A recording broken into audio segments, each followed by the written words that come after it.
Let's go. All right. How are y'all doing? Y'all, I have a friend who, this is random, but as you come in and watch, I have a friend who lives in Texas and she got me really accustomed to saying y'all a lot. And like for years, I've been saying y'all. And I feel like I'm not that Southern, but it's a part of my vocabulary now. So welcome, y'all. Sorry. Ooh, wrong pipe. So today we are going to talk about grades, goals, and grit, helping your child succeed. And the reason why I want to talk about this topic is this time of year is the time of year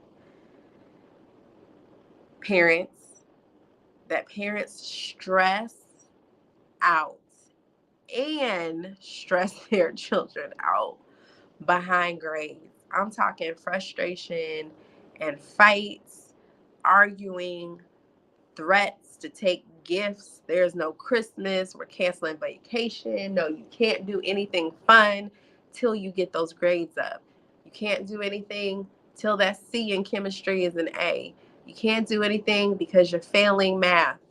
I don't know why I wanted to say failing PE. And we know that failing PE has got to do with more than your ability to be successful at physical education. So I want to pause you. I want to challenge you, and I want you to share this.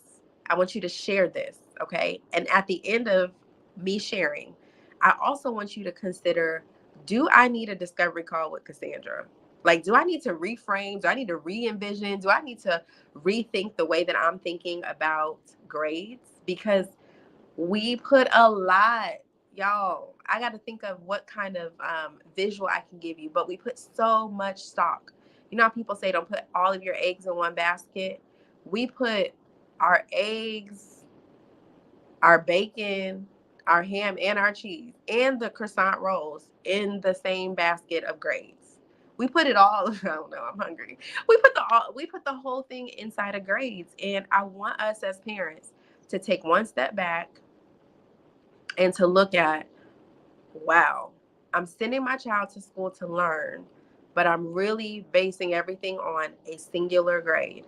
And a grade is comprised of, it depends on really the teacher in the school. A grade is comprised of test scores and assignments, and but there's so much more that goes into school success and success in life. So let's reframe grades. Now, I talked on the last live about how grades is a way of tracking progress, and it is a mark that shows a student's quality of work. And we are misunderstanding that. A grade means this is my child's quality of worth. Did you hear me?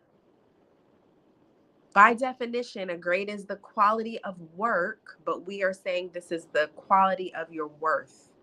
You are an A student. You are a B student. You are a C student. You are a D student. You are failing. These are the things that we're saying when we put everything that we, sorry y'all, my wardrobe, when we put all the stock on a grade. And so I want us to take a step back, and I want us to, and I'm going to zoom in. I want us to take a step back, and I want us to consider looking at school success and success in life a different way. Because I know that you're busy and you're ambitious, and I know that you're building legacy, and I know that you want wealth for your family, and you just really want your child to be successful. But if you really wanting them to be successful has got you tense, and it's got you frustrated, and has got you calling them outside of what God calls them, I need you to chill out. I need us to relax. And I want us to really take in what this season is meant to be about. It's meant to be about gratitude. It's meant to be about giving. It's meant to be about love and family and faith. And when we put everything um, on a grade, we miss an opportunity to really dig into and build relationship.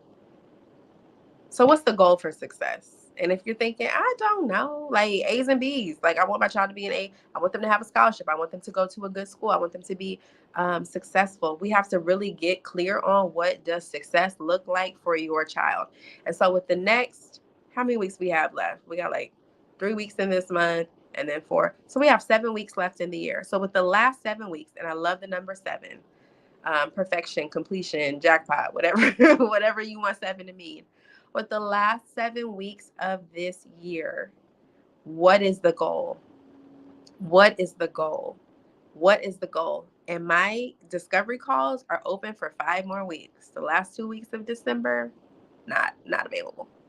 So for the next 5 weeks, I want to talk to parents about their goal, their vision for success, and what's the goal. If we can pinpoint the goal, and then we can develop grit, which is the ability to push through, the ability to understand that tough situations are not meant to break you, but they will make you better. They'll help you develop, they'll help you grow.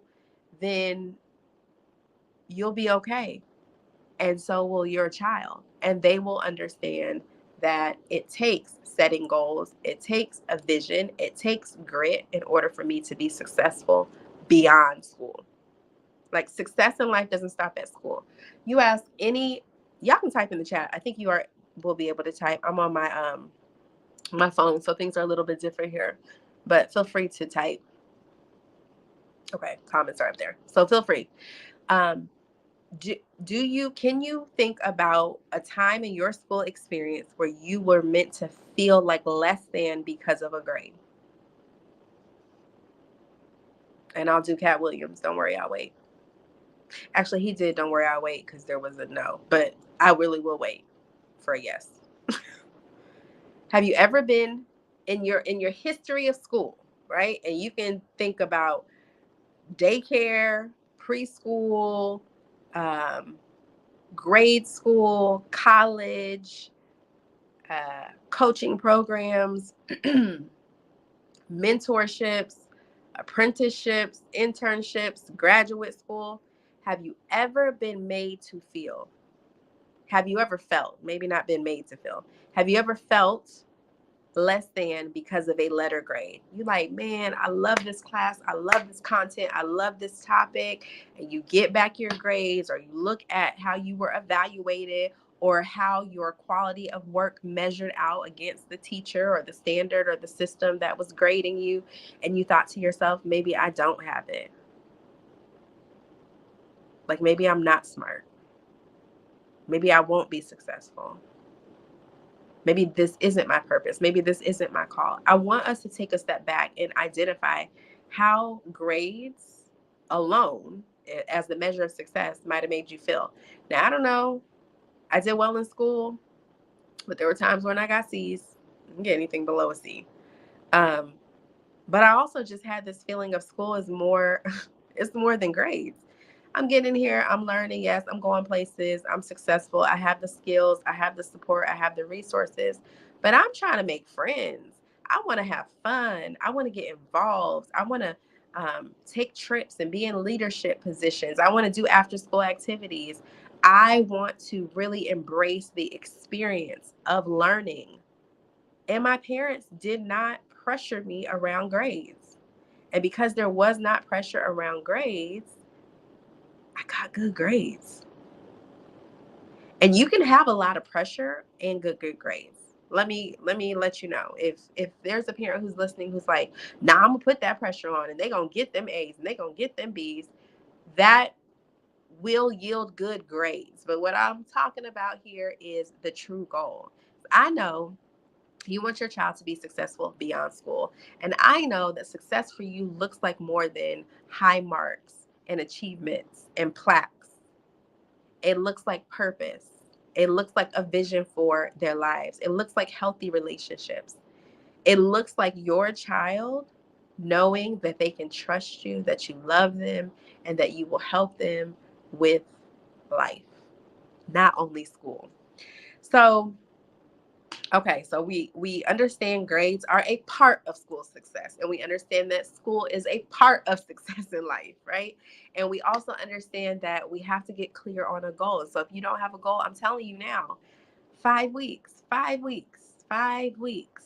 And the sooner you act, the longer you have for you and your child, your family to get behind the goal.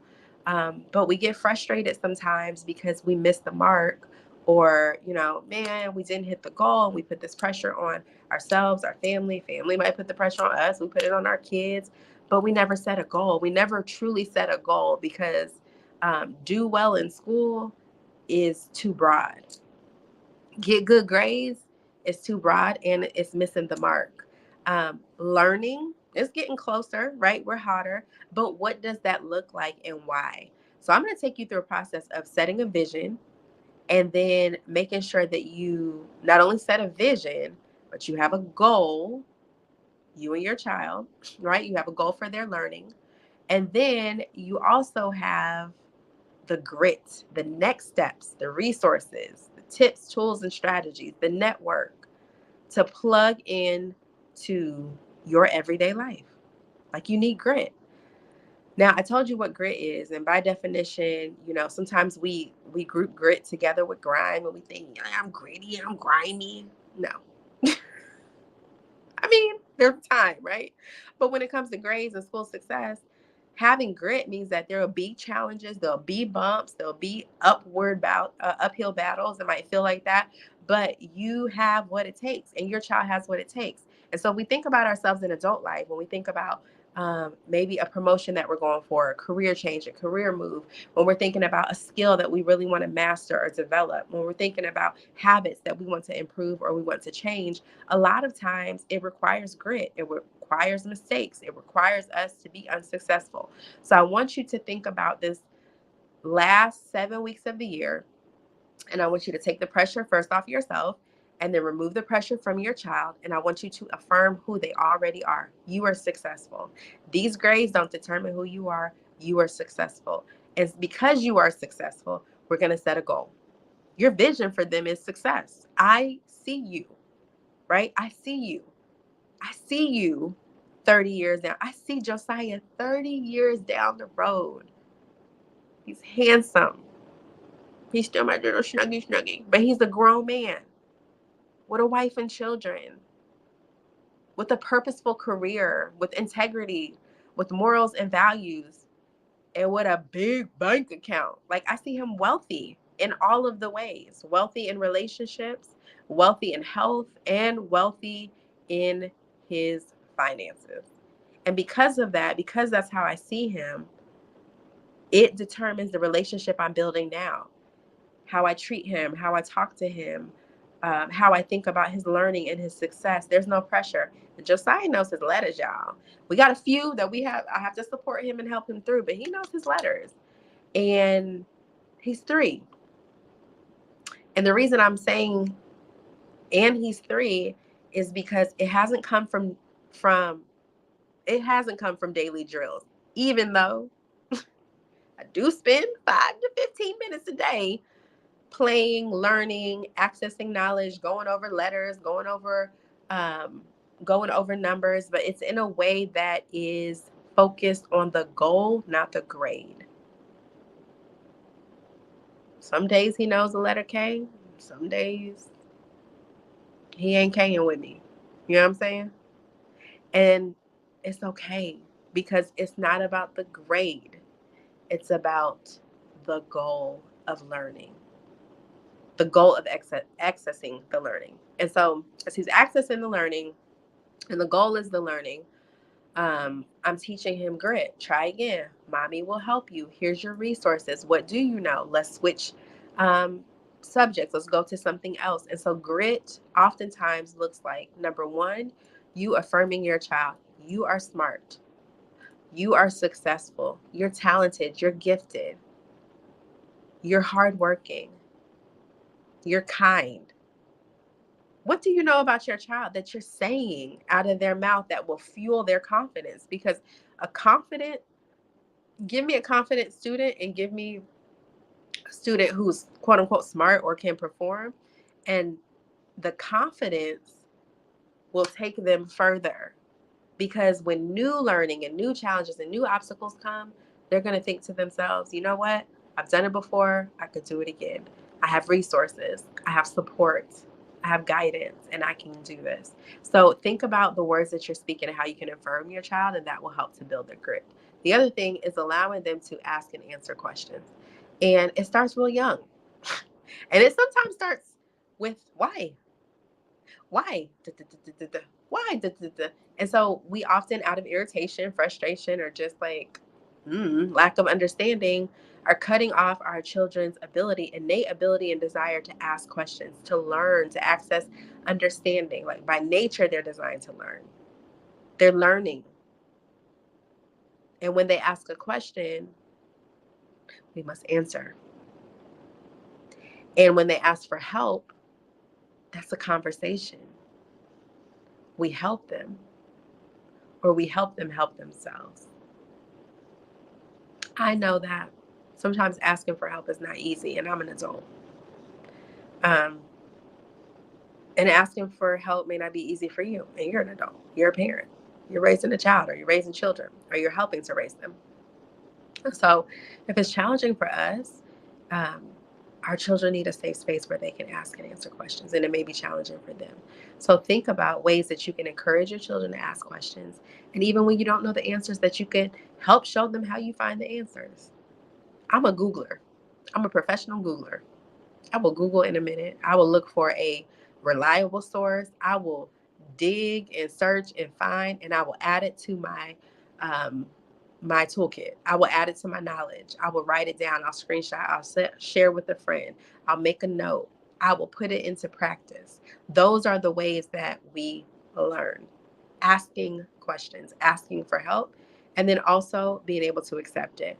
And so when I taught reading, and I love teaching reading, when I taught reading to second graders, a lot of times the words were scary to the kids. They were like, they would come to a word and be like, the ball is, and they would look at me like, oh no, a scary big word. Words are not monsters, right? And I would tell them, try it. And I would just look at the word. Don't look at me, look at the word. Try it. Let's try it. You got it. What do you see? All right, let's put those letters together. TH. FR. I would help, and I would allow them to try. And it was safe, and it was okay, and it was uncomfortable, but we rested in the uncomfortability of growth, of challenge. And so I want to just encourage you. I don't know why I feel like I'm emotional, right? I want to cry. I want to encourage you to let these babies, even if they're 18, right? These babies, your children, I want you to let them breathe, let them grow, let them thrive, let them develop, um, let them fail, because ultimately they are successful. So all the failures in between now and success, I mean, they don't define who you are. They don't define who your child is. It's just the process for getting toward the success. So I want you to be, I'm probably going to say this. I really am for the rest of the year. I want you to be aware of what it might communicate or look like if all year, when your children are performing well, that means bringing home A's and B's, or maybe you don't hear anything from school or teacher. You cool. You off their back. You like, all right, good, good, good. You good. You good. You good. You good. You good. Okay, you good. I don't know why I did that. But then when you see grades slipping, so you see a C, or some of us, when we see a B, you see a D. Oh, you failing. You're failing. What? No, that's a failing grade. You're not failing. That's a failing grade. That is a failing grade, which means that the mark that you received, the ranking that you received, or the quality of your work is way below the standard. But you are successful, and we're going to bring this failing grade up. We're gonna slide all of our feelings about grades, and I know we've all been in school, so we have had feelings about grades, right? We're gonna Slide that to the side, and we're going to focus on our relationship with our children, how we feel about who they are. And if you're struggling with it's hard for me to separate the grade from the child. Like, I'm not about to take my child to um, the football game and they have a failing grade. I want to just ask you why. Like, I really do. I want to talk to you about why. Because it may be that there is support that's needed. Executive functioning skills are real. And I think we're going to spend the top of next year talking about it. Like, skills like time management and note taking and organization and self advocacy and self efficacy, like building yourself up, confidence, those skills are challenging for adults. Those skills are challenging for older adults because they have to be developed, they have to be taught, and they have to be observed, like explicitly. And so when we think about grades and we think about goals and we think about grit, there is a way that you can ensure that your child is successful. And I want to work with you. We got 5 weeks. We got 5 weeks. Hop on a discovery call. After one parent's discovery call, she was like, man, whew, okay, so I am doing things. Like, I'm doing it and the learning will come. And she was specifically talking about her preschool age son. We have children of all ages, but preschool parents and middle school parents tend to be like the pockets because those are huge transition years. There's a lot going on in your mind and your brain. There's a lot of worries, there's a lot of concerns, and there's a lot going on for the child. Like, I'm growing, I'm developing, this is new, I have new freedoms, I have new expressions, I have new emotions, my hormones are potty training and puberty. Potty training and puberty. Let me write that down. Is that my next master class? Potty training and puberty. I'm gonna remember it. my pen. Where's my pen? Potty training and puberty. So we think about those transitions, and I'll end with this. I want you to just consider that you could do things differently as you end the year. You can end the year on a high note. You can end the year how you want to start it, not focused on grades, but focused on growth because you have a goal. If you don't have a goal, I'm saying right now, type, what I want you to type. Type beyond school. Type beyond school. Yeah, beyond school. And we're going to focus on how do you get a vision for success? What is the goal, right? What are we aiming towards? And then what are the next steps? Like, where are we going to have to apply some grit to really achieve and get where we need to be? I know you can. And I know your child can. And I want you to say, I can do this. And I want you to say to your child, you can do this. I want your language to change. I want your language to change because success is not only predicated on success in your child's schooling. It is success in life. And success in life starts with that foundation of confidence, skills, knowledge, application. And then bloop, the grades will come. The grades will come. Your child's going to make the grade. The grades will come. The grades will come. But if you are needing resources, if you are needing support, if you are needing our virtual tutoring if you are needing to join the Parent Plus community, if you are needing one-on-one strategic, why is that word so long? If you're needing a strategy session, I am more than happy to bring my 14 years of experience in education and my own experiences as both a teacher and a parent into that conversation so that you could be clear on your next steps. Because what I do know is how to get accelerated results, and it's by setting a vision, setting a goal, and taking the necessary actions. All right. Share this with a parent who needs some encouragement. You got this. It's not all about the grade. Even when you see an A, ask your child, what is it that you've been doing to earn this grade? Not just, oh, you an A student, you an A student. Because the minute that they have a B, the I'm an A student is going to play in their background. It's like, oh, now I'm failing. Now I'm less than. No, what did you do? Okay. So what did you do to earn the B? What did you do to earn the C? What did you do to earn the D? What did you do to earn the F? And there are things your child did to earn an F, right? And there are things that your child needs you to zero in and zoom in on, the teacher to zoom in on, so that they can earn a different grade. But it starts with the goal. No, it starts with the vision and a goal, and then the next steps. I'm excited because what I do know about, especially our students who do virtual tutoring, because we build that confidence up, baby. First 2 sessions, we like, yep, you got this. Here's your goal. Here's where you're going. What I do know is that once we have the confidence, the knowledge and the skills and the application come along with that. I'm talking about children who were failing, and 2 months later, they have an A. And I'm not just looking at, oh, great, you have an A. I'm looking at, you have confidence. You know how to ask questions. You know how to take notes. You know how to use your resources. There's so many layers to what got you to the A, and I'm proud and I'm excited. I'm teaching my tutors to walk them through the process.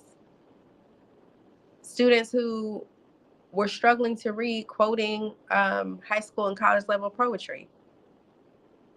There's no grade there. I didn't say A, B, C, or D. I'm just saying you were struggling and now you're excelling because I already saw you as successful. Your mom, your dad already saw you as successful. And all we needed to do was build your confidence, lay the groundwork for the knowledge, build the skills, and see you apply it. And not just quoting it, I'm like with comprehension. Matter of fact, funniest story ever. I had a student. He was a soccer player, so confident with soccer and really confident in math, but was struggling as a reader. And so he would, kind of be like, he'd be chilling. He was just laid back. It wasn't that he wasn't. He was just laid back. He was laid back. He was a second grader that was laid back.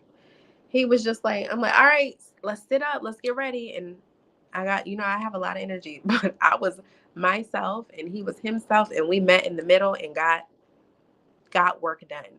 And I remember him quoting Invictus by William Ernest. I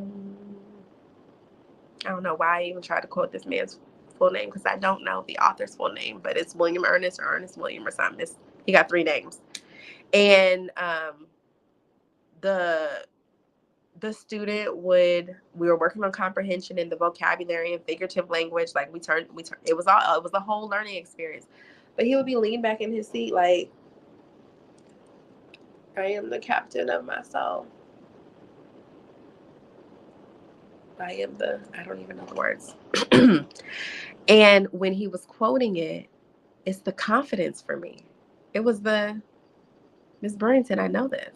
Ma'am, I got it. And I'd ask what it meant, and he would be able to share what it meant. And we did more than just that poem, but that one specifically, I just really said, wow, he's got it. Now, another teacher might say, oh, that's disrespectful, or he's not paying attention, or he's not engaged. But he was chilling. He was like, I'm thriving at this reading thing. I got it on lock. So I want to encourage you before I go to focus on the relationship with your child, the goals based on the vision that you have for them, and that skill of grit that we will work at this. We will work together, and I will support you along the way. So excited that you could watch this, and let's get it. Let's get it. When you're ready, you got 5 weeks. Schedule a discovery call, and let's get it.